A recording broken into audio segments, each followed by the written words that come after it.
Hi, this is the help screen. If you want the whole story on how to get animating, click on the flashing question mark. If you only need help on a particular button or function, just click on that button and I'll tell you more about it.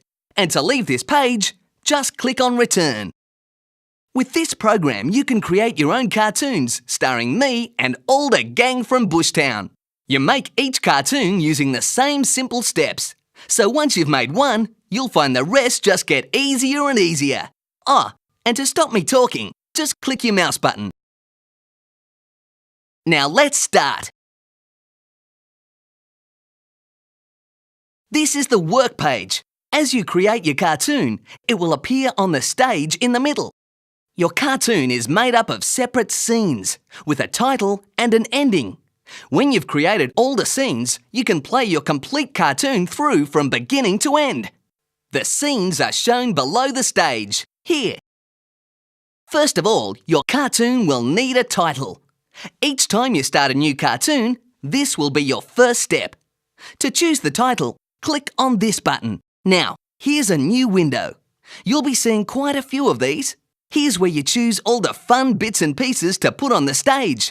Click on the little picture of the title you'd like to use, like this, and it appears in the View screen. To see how the animated title will look, click on the Play button. If you'd like to write your very own title, you can type it in the text box below. Here you can decide how you want your words to look. Clicking on this button lets you choose the shape of the letters in your words. This is called the font. Clicking on this button lets you choose the size of your words. Clicking on this button makes your words look just like it says, bold. Clicking on this button makes your words lean to one side. And this button puts a line underneath your words. Of course, to turn any of these choices off, simply click them again. Clicking on this button lets you choose what colour you want to make your words or letters.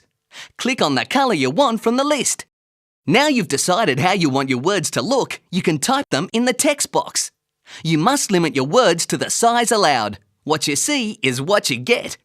To change your font and style at any time, just use the text change buttons. But remember, to change your words, you need to drag and select them first, like this. When you're happy with the title you chose or composed, click the Done button and ta-da! The title appears on the stage, like this. Your title and all the other scenes will probably look better with a background. Click on the Background button, and up pops another window where you can choose the background scenery or colour you want. Scroll through the backgrounds list like this, and click on the one you'd like to use. It appears in the View screen, so you can see how it'll look. To change your choice, just click on another one. If you change your mind and don't want any background at all, just click outside the window to go back to the main stage. When you've decided on the background you want, click the Done button. Now let's add some theme music for your grand opening. Click on the Music button and choose some music from the list. To hear how it'll sound, click on the Hear button. If you'd like some background sounds instead, click on the Sounds button and choose from the list. When you're happy with your choice, click the Done button. Great! We've finished the title page. Now we're ready to create the first scene. Click on Scene number 1 on the Scenes timeline. Let's put some characters on stage. Click on the picture of me, and then click on the picture of the character you want to use. Now you have a whole lot of animations to choose from. Just click on the one you want and see how it looks in the View screen. To change your choice, simply scroll through the list, like this, and click on another one. Now you have to choose some sound to go with your animation. Click on the picture of me to choose some spoken words, like this, and click on the ear to hear it. How you going, mate? Or you can choose some fun sound effects instead. Click on the Effects button and make your choice from the scrolling list. When you're happy with your choice of character and sound, click Done. Click again to place the character on stage exactly where you want them. That was so fun! Let's do it again! Remember that you can only have one sound effect or voice for each scene. So if you've already chosen the sound you want before with another character already on stage, this time choose None. Choose a background, just as you did on the title page. To change the background, simply click on the Background button and choose a new one. Now add some music or sound effects the same way. Click on this button to add some useful objects. We showbiz folk call these props. Choose one from the list and remember to click play. Some of these props are tricky. They move. Click anywhere you like to place your prop on the stage. I think I want to be in front of that, not behind it. To rearrange things, just click and drag on the layers, like this. As you can see, you have 10 layers, which means you can have up to 10 things on stage at once. Press play to see how it looks so far. Remember, you can click on this button at any time to see how your current scene is looking. Now that's done, we can add the next scene. Click on the Add button to add a new scene to the timeline. See? All the things from the last scene have been copied over to this one. This makes it easier for what we TV stars call continuity. Click on the Characters button again to add some new animation and choose some new dialogue or sound effects, or choose none.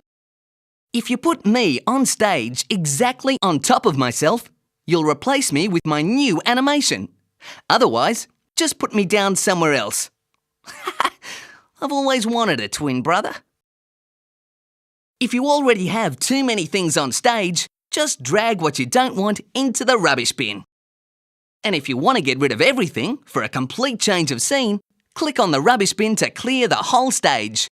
To change the order of scenes, just click and drag, like this. To see how the whole cartoon is looking so far, press the Go button. And if you want to add some words to your scene, you can type them in here. We call this a caption. Click on the Add button again to create the next scene, and so on, until you've created a whole cartoon. Of course, your cartoon would not be complete without an ending. Click on the End scene, the one at the end, of course. Choose The End and click play to see how it'll look. Then fill in the names of all the people who helped create your masterpiece, even if they were all you. And don't forget to mention me in the special list of thank yous.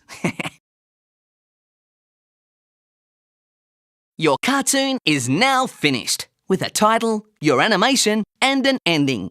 To watch the whole thing through from beginning to end, click on Go. Click on the New button to start a whole new cartoon from the beginning. Click on the Load button to return to a cartoon that you've already saved.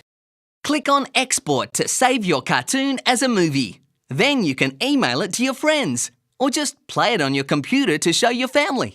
Click on the Save button to save your cartoon onto your computer. This means you can return to it whenever you want. I suppose you already know what the Help button does, as you wouldn't be hearing me if you hadn't already pressed it.